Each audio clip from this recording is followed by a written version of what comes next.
स्वागत आहे तुमचं माझ्या आणखीन एका नवीन व्हिडिओमध्ये।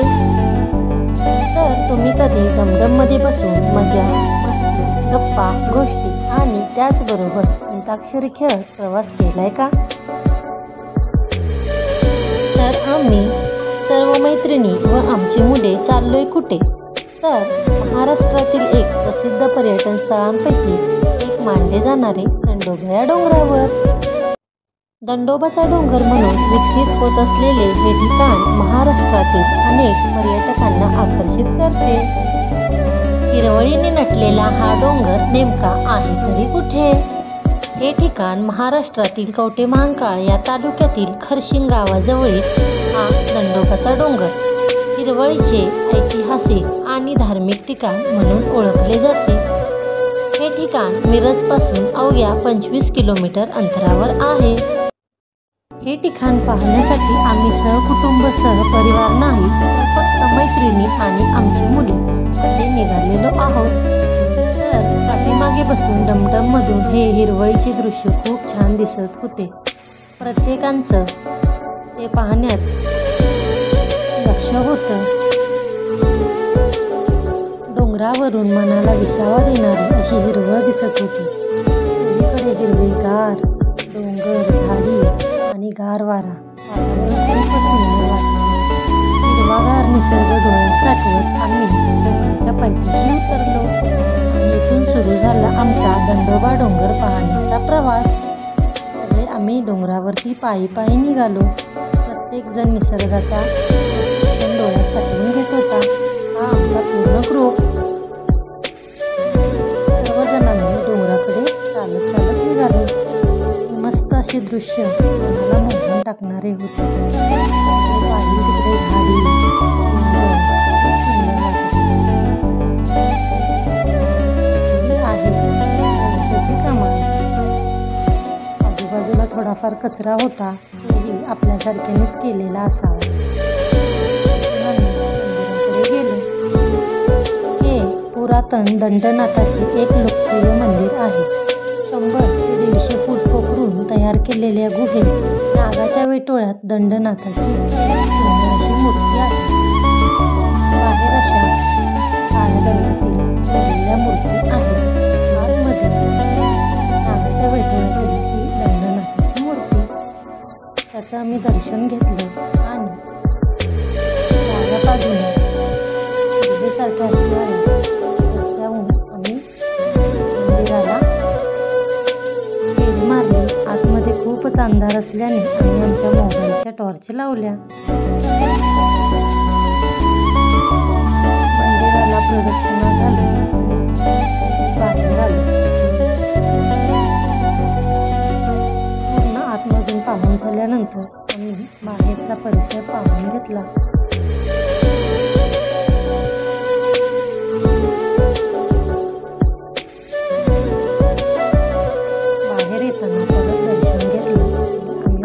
बाहेर आलो। हा मंदिराच्या बाहेरचा परिसर खूपच सुंदर असा होता। मला तर सगळ्यात जास्त आवडलेली गोष्ट म्हणजे हे लाकडापासून बनवलेली लाकडाची कचऱ्याची आसनं। मंदिराच्या बाहेर भेळ, पाणीपुरी, त्याचबरोबर ते खाण्यासाठीचे स्टॉल होते। त्यानंतर आम्ही गेलो वरती डोंगरावर। रिमझिम असा बारीक पाऊस पडू लागला। तरीही थांबायचं नाही असं ठरवलेले आम्ही गेलो। घरून आणलेलं जेवण निसर्गाच्या सानिध्यात प्रत्येकाला वाटून असं खाण्याची मजा एक वेगळीच।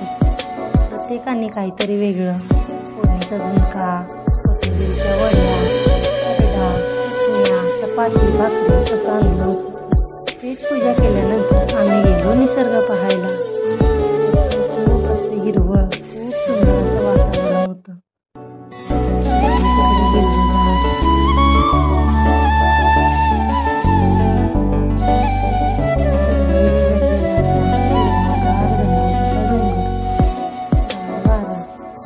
खूप सुंदर वाटत होतं।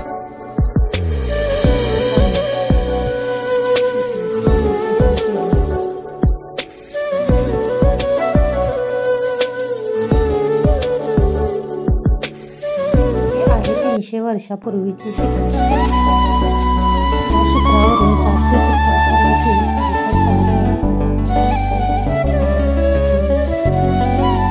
पाहून झाल्यावर आम्ही थोडंसं फोटोशूट केलं. हे पहा आमचे फोटोज.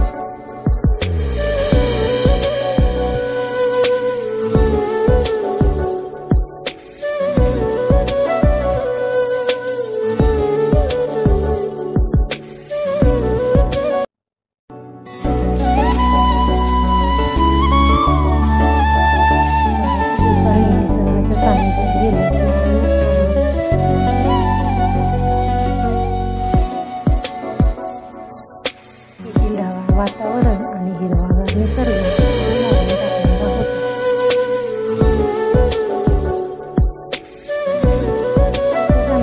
ग्रुप फोटोही काढले.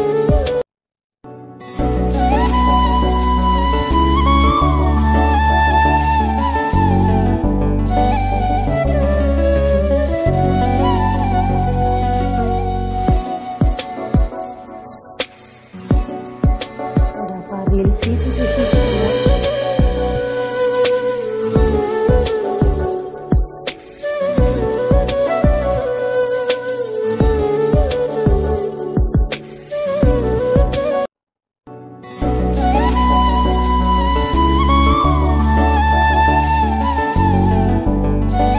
मस्ती करून दमल्यावर बसलो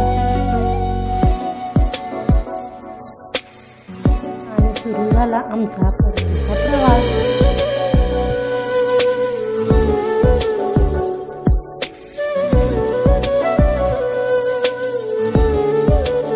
परत फिरून दमून भागून आम्ही आमच्या डमडम मध्ये बसलो आणि शिजवलेला कंचा